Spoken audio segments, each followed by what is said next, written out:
At Lowe's, every pro is an MVP to us. It doesn't matter how big or small your business is. If you're a plumber, roofer, electrician, or remodeler, your business earns back when you spend, gets exclusive offers, and paint rewards. It all adds up to help drive your business. Join Lowe's MVP's Pro Rewards and Partnership Program today. Minimum purchase required. Earnings and paint rewards awarded as Lowe's e-gift cards. Exclusions, restrictions, and more terms apply. Valid through 12/31/22. See Lowes.com/L/pro loyalty terms. Subject to change. U.S. only. The Adventures of Sam Spade, Detective. Brought to you by Wild Root Cream Oil Hair Tonic, the non-alcoholic hair tonic that contains lanolin. Wild Root Cream Oil. Again and again, the choice of men who put good grooming first.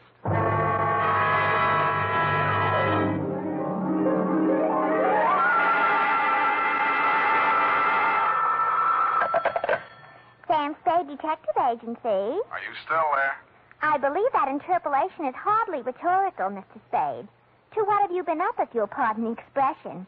And has that girl regained her facilities? I wouldn't know, but her faculties are as good as ever, if you'll pardon the expression. Mr. Spade, sometimes I think you're a regular philanthropist. Don't you mean philanderer? How much money did you make out of that case? Well, I broke even anyway. That's what I mean. You're a philanthropist. Well, you know best, Bernadine. By the way, was that man really murdered with the buzzsaw, or was that just publicity? He really was, Bernadine. Why? There just happened to be one lying around. Oh, I don't mean that. Why was he killed? For the wheel of life. Oh, You're not going to ask what that is? some curio, no doubt. Listen, Bernadine, the wheel of life is, oh, well. I suppose I don't have to tell you to stay where you are. Just sit quietly with your book in your hand, and I'll be right down to dictate my report on the Wheel of Life caper.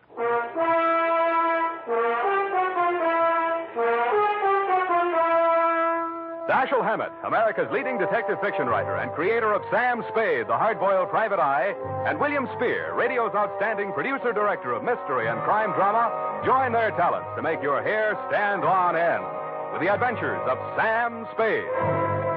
Presented by the makers of Wild Root Cream Oil for the hair. Come on, mister. Give the gals a break. Treat them to a look-see at a really handsome head of hair. Neat, well-groomed hair, the way yours is going to look when you spruce up with Wild Root Cream Oil Hair Tonic. Famous Wild Root Cream Oil grooms your hair neatly and naturally, relieves annoying dryness, removes loose, ugly dandruff. So, how about it, men? Why hold off any longer when now's the time to get Wild Root Cream Oil Hair Tonic? Again and again, the choice of men who put good grooming first. And now, with Howard Duff starring as Spade, Wild Root brings to the air the greatest private detective of them all in the Adventures of Sam Spade.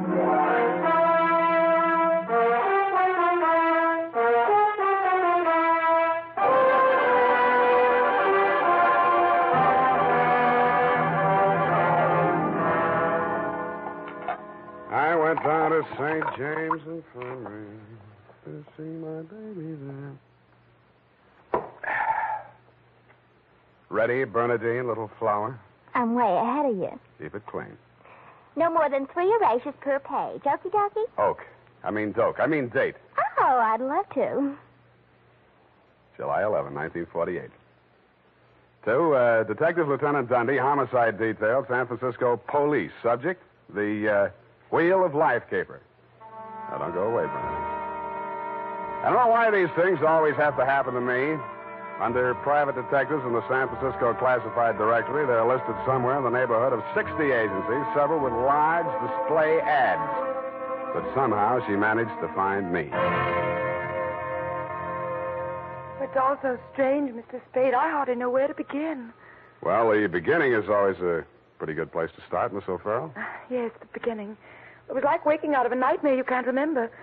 Everything seemed out of proportion. Even the buildings along the street seemed to be leaning at a crazy angle. And then I realized I was traveling down a hill. I looked wildly around for something to help me get my bearings, and there was a street sign, O'Farrell, stuck in my mind, so I gave it to your secretary when she asked for my name. Uh-huh. What's your real name? I don't know. I don't know who I am, where I came from, or where I'm going. Mr. Spade, I'm so frightened. Now, wait a minute. A lot of people suffer from temporary loss of memory. Most of them recover. But amnesia is a sickness, and I am not a doctor. Oh. And you won't even try to help me? Well, I can give you the name of a good head doctor right here in the building. There's also Missing persons. Oh, but I'm not a missing person. I'm right here. Yeah, I mean, where you aren't, somebody might be missing you, n'est-ce pas? But the police... Oh, I'd rather not. I might be wanted for some crime. How do I know? You sure you want to find out? Oh, yes, I do. It's terrible not knowing. But I want to find out for myself. Can't you understand that? What do you think I can do for you? You might save my life. From what? I'll try to tell you exactly how it happened. First, I looked at my watch. It was 3 minutes past 10. The cable car stopped at the corner, and a man got on. I couldn't remember ever having seen him before, but then I couldn't remember anything. He sat down beside me, and he caught hold of my arm. I tried to pull away. Well, you can see the marks where he... Yeah. Well, who was he? He acted as if I was... I think I know what you mean. Did you find out who he was? No, I was too frightened to speak. What did he say? He sort of growled it out of the side of his mouth, but it sounded as if he said, Lathrop wants to see you. Mm-hmm. You remember anybody named Lathrop? I can't remember anything before 3 minutes past 10 this morning. Well, let's go on with since then. The guy grabbed you, said somebody named Lathrop wanted to see you, and then what? I went into a panic. I managed to jerk away from him, and I jumped off the moving car, and then I looked in the classified section, and I found you. Why me? I don't know. The name, I guess. A spade to dig up my past. Please, Miss O'Farrell. Do you think I'm very silly? No, I think you're very beautiful. I wish you could remember whether you're married or not. Oh, no. Well, at least I have no wedding ring. What have you got? I mean, besides what's visible. Well, I couldn't find much of anything. I went over my clothing. There don't seem to be any marks of any kind. Oh. Well, you got any money? A little over $300. Let's have it. The purse, too. All right. Lipstick, aspirin, bobby pins, Kleenex. Nothing here. They couldn't have been bought in any drugstore. Powder. Hey, what kind of powder is this? Then there was this in my coat pocket. Match folder. Sailor's Rest Bar, Hotel Calcutta, 1100 Embarcadero. Little number written inside. 120. What's that, a room number? I don't know. My purse, you have to destroy it. Here's $10 of your own money. Buy a new one. Wow. Did you find something? Coin, Chinese bit. Good luck piece, probably sewn in by whoever made it, maybe in China. That ring any bells? No. No, I'm afraid not. Shoe. What? Your right shoe. Let's see it. Take it off. You aren't going to tear it up the way you did the purse, are you? Dust. Plaster dust. Is that a clue? I don't know, is it? I'm not a detective. Well, you are in this case, baby. If it doesn't mean anything to you, it doesn't mean anything. Oh, it doesn't. That's everything. What am I going to do? Well, let me see. First, we better give you a name. O'Farrell's all right. You look like, Lana would do, but, no, that's in use. How about Poppy for forgetfulness? Poppy O'Farrell. That's a funny name. Oh, you think so? I think I like it. You do? I think I like you, too.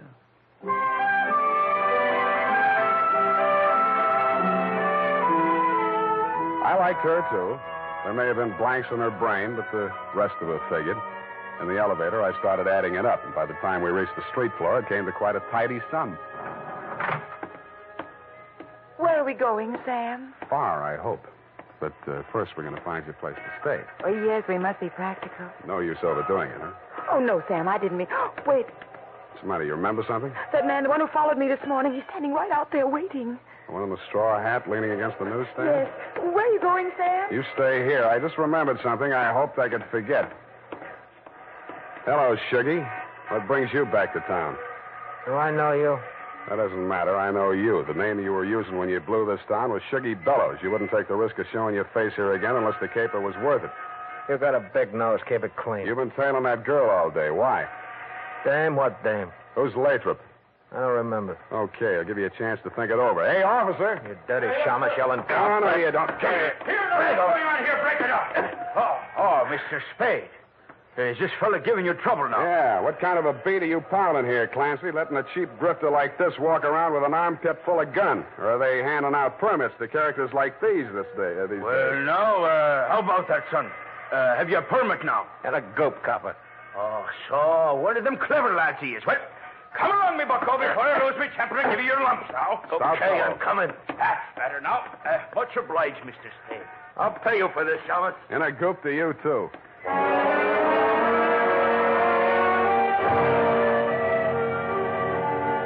sure he would, but I was also sure that I wouldn't have to worry about him for the rest of the night. I checked Poppy O'Farrell in at the Belvedere, locked her in her room, and told Tiny Stover, the house dick, to keep an eye on her. When I left him, he was, and he seemed to be enjoying his work. Then I headed for the Embarcadero.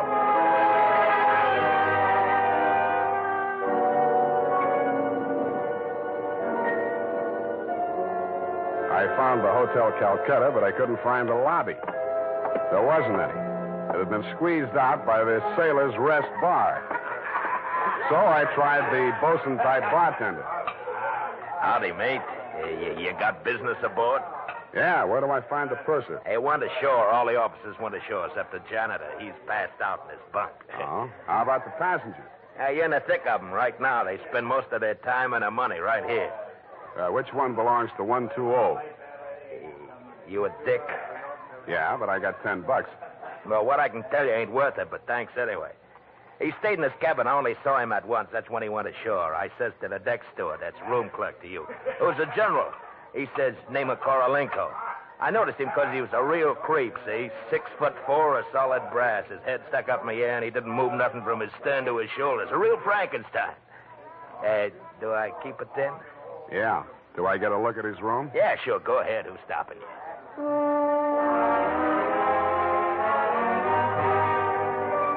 So I went. Nobody stopped me until I opened the door to 120. Then I stopped myself. It was an inside room with one small window and an air shaft, but it looked as if a flurry of snow had blown in. The floor and the rest of the flat surfaces were sprinkled with a fine, dirty white powder. It wasn't snow, it was dust, plaster dust, like the stuff I'd found in Poppy's handbag and on her shoes. I shook the place down, not expecting to find anything. I didn't until I opened the wardrobe.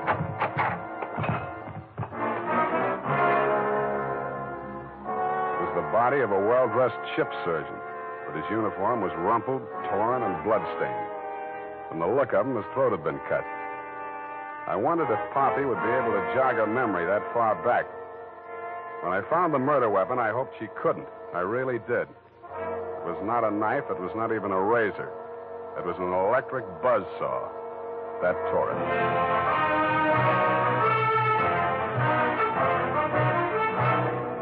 The makers of Wild Root Cream Oil are presenting the weekly Sunday adventure of Dashiell Hammett's famous private detective, Sam Spade.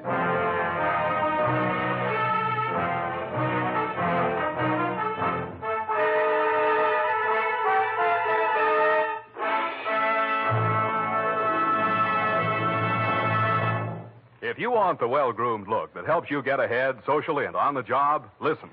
Recently, thousands of people from coast to coast who bought Wild Root Cream Oil for the first time were asked, how does Wild Root Cream Oil compare with the hair tonic you previously used? Better than 4 out of 5 who replied said they preferred Wild Root Cream Oil. And no wonder. Wild Root Cream Oil grooms the hair neatly and naturally, relieves annoying dryness, and removes loose dandruff. What's more, non-alcoholic Wild Root Cream Oil is the only leading hair tonic that contains soothing lanolin. So ask for Wild Root Cream Oil Hair Tonic. Again and again, the choice of men who put good grooming first. By the way, smart girls use Wild Root Cream Oil, too. And mothers say it's grand for training children's hair.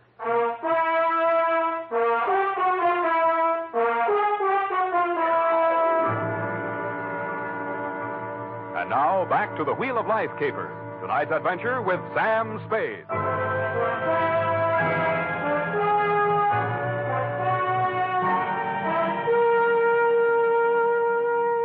Times being what they are, I could use a little publicity. And so could you, Lieutenant Dunne, what with the elections coming up and you with no promotion all these years.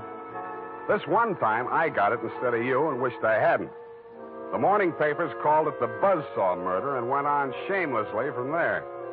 Horror killing related by Private Eye. Stan Slade, ex-Pinkerton man, mum on mystery woman. Elderly sleuth, dodges photographers, denies hotel visit, was in bed with Apple and good book, says Peeper. There wasn't a word of truth in it, mainly because nobody could get at the facts. I wasted most of the day down at headquarters trying to find out what name Shuggy Bellows had been booked under. Then I dropped in at the Belvedere. Poppy had checked out. I decided to go back to my office and drink poison. I hardly got the desk drawer open when a sobering influence walked in. It was a Mr. 6'4" of solid brass. The Frankenstein who had been described to me by the bartender as the occupant of room 120. Excuse me. I am Korlienko.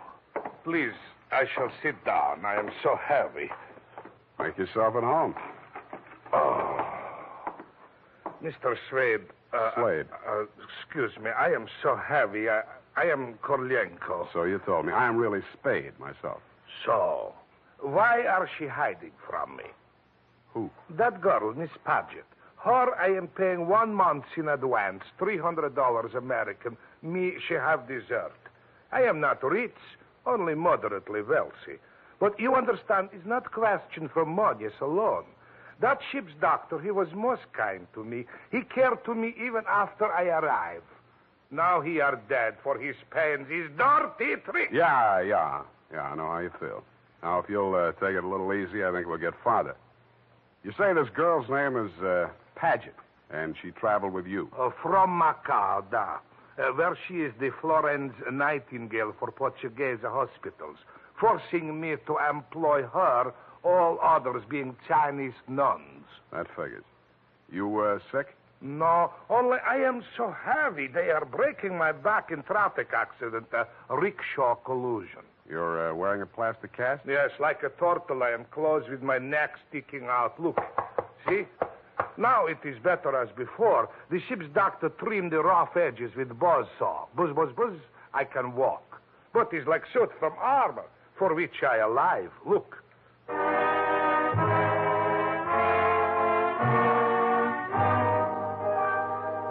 I looked again where he opened his shirt front, exposing the gray-white shell of plaster that surrounded his trunk from collarbone to hips. In a 6-inch circle over the left side of his chest, I counted 4 bullet gouges.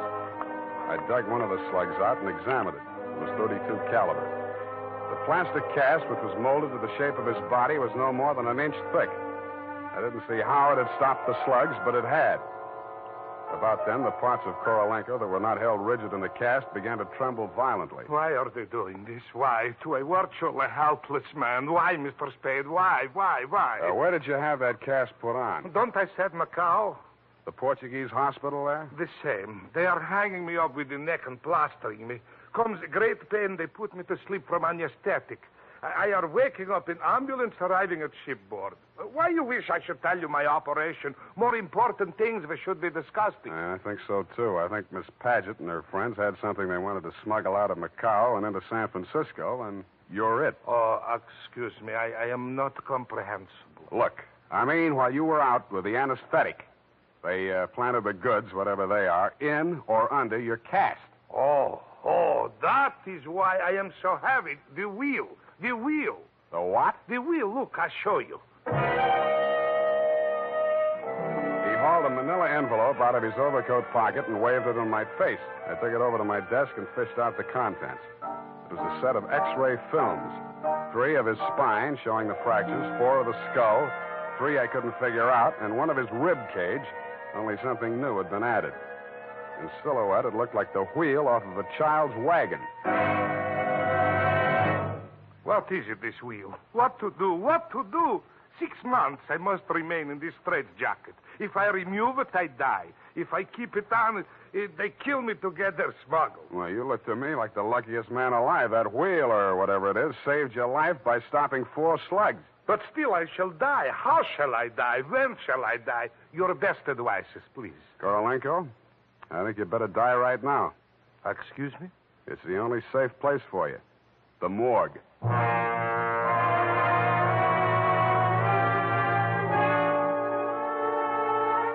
I called my friend Maxie the morgue man, gave him pitch number 137596. He agreed to play along.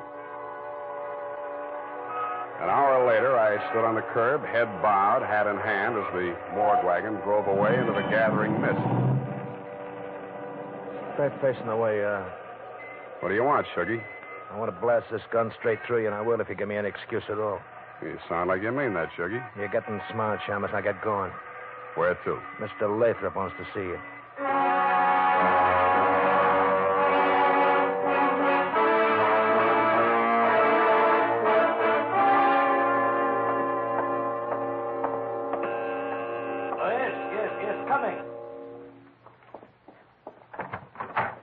Ah, Shuggy, dear boy. You've not failed me this time.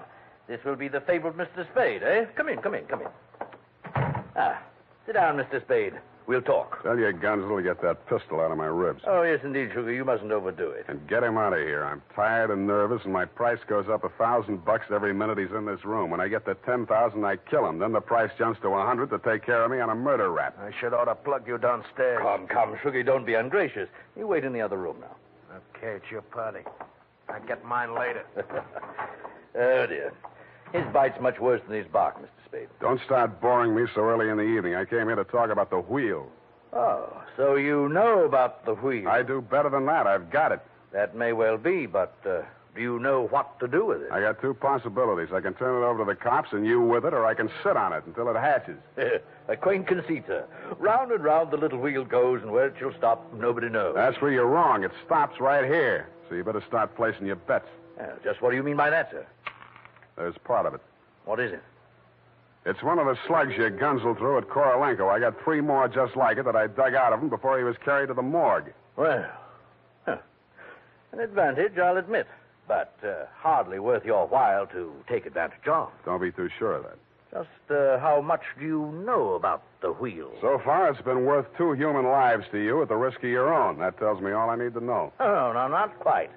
Men have been killed in holdups for a few paltry sovereigns, but the wheel is a horse of another color. Let's not change wheel horses in midstream, Mr. Lathrop. Yes. You must understand that the wheel has no absolute definitive value. Monetarily speaking, the British Museum might pay close on to £5,000, hot as it is, for the privilege of returning it. Occidentals aren't the puka sahibs that they once were in the Orient. The theft of the wheel, if countenanced by the Western powers, would have most grave consequences. Most grave. Are you attending, sir? Wake me up when you get to the point. The point, sir, is this. That little wheel of gold, is the wheel of life, which the Buddha himself is said to have received into his hands from paradise. Now, given such a relic, a few old Buddhist monks can set up a shrine which, even in the most miserable surroundings, can attract enough pilgrims to outgross Radio City, Madison Square Garden, and Miami Beach in season. To say nothing of Hialeah. Yes, quite. In short, we propose to act as booking agents for the wheel on a royalty basis with a percentage of the house. Mm-hmm. Why did you bring it to San Francisco? But, oh, gad, sir. Were we to bargain in the Orient, we should be hacked to pieces in our beds. I'll settle for a lump sum and let you do the bargaining. And your price, sir? We can talk money later. First, I got to give the cops somebody for the doctor's murder and for Korolenko. Well, that ought not to be too difficult. When may I expect delivery? I'll check on it. I went out to St. James Infirmary. City morgue. Maxie, Sam Spade. Yeah, Sammy. Deal's okay. Send it up. The address is... Sam, wait. Yeah? Sam, he ain't here no more. What happened? Somebody claimed him. A girl. Said she's his daughter. What did he do? Went on playing dead like you told him to. Maxie, where did she send him? Avalon Mortuary, corner of Lynch and Haight. Okay, by the way... Yeah, Sammy? Maxie, put some clean sheets in that morgue wagon, size 16. I may be your next passenger.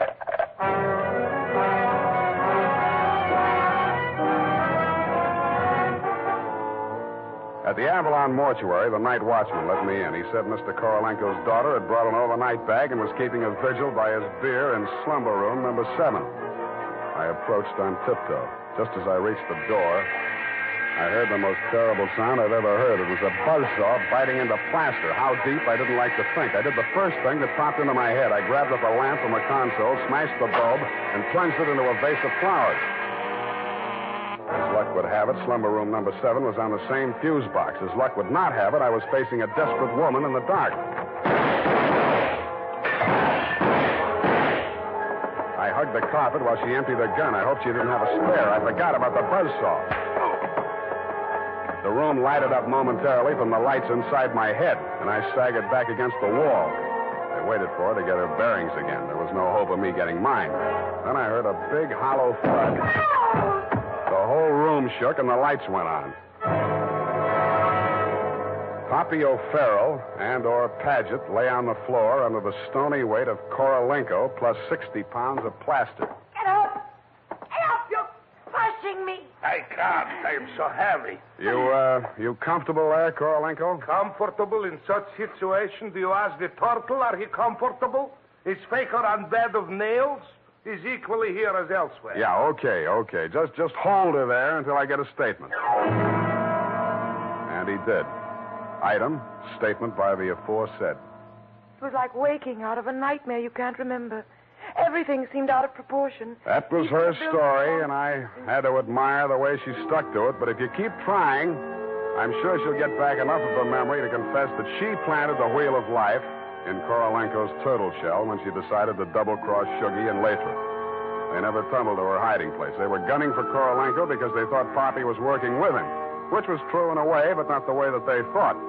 That's why they tortured the doctor in an effort to learn Kay's whereabouts. I understand your boys have picked up the rest of the trio, and they can tell you everything except why I conceived the brilliant idea of having Korolenko play dead. Between you and me, amnesia's a handy little gadget to have around, Dundee. I'm trying to draw a few strategic blanks myself. Period. End of report. Pardon me, Mr. Spade. Yes. There are just a few little coincidentals that I do not find entirely reprehensible. Such as? Well, I don't want to appear lucid or anything of that type. Believe me, you doesn't. I mean, don't it? Oh, you say the sweetest thing. But it's about the wheel. Oh, yes, the wheel. Well, I'll tell you what you do. You type that up. I've got to call in about that now.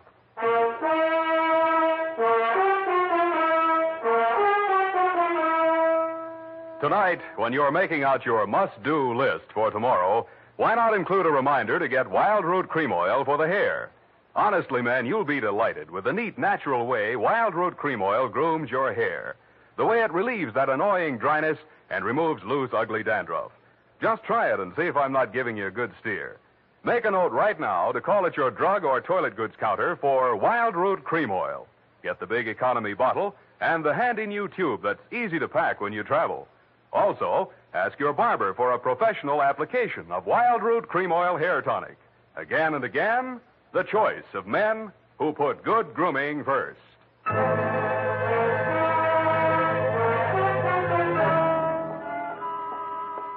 you ascertain the lowdown on the Wheel of Life? I certainly didn't. No, we won't know about that for 6 months. Because definitely, that plastic cast has to stay on him. Doctor's orders, you know. Oh, but I won't be here 6 months from now. You can say that again. But I won't be here 6 months from now. Stop repeating yourself. But you just said you can say that again. Yeah, Just as distinctly as if I was sitting here. That's what I like about you, Bernadine. A woman of distinction. That's what you are. Well, if you want to take me dancing, why don't you just say so? Bernadine. It's leap year, and I always say discrimination is the better part of value. You are absolutely corrupt. Well, I'm glad I'm right about something. Good night, Mr. Spade. Good night. Now say if it kills me, sweetheart.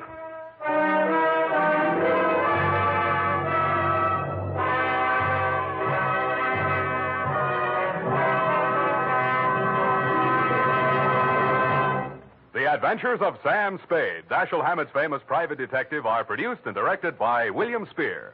Sam Spade is played by Howard Duff.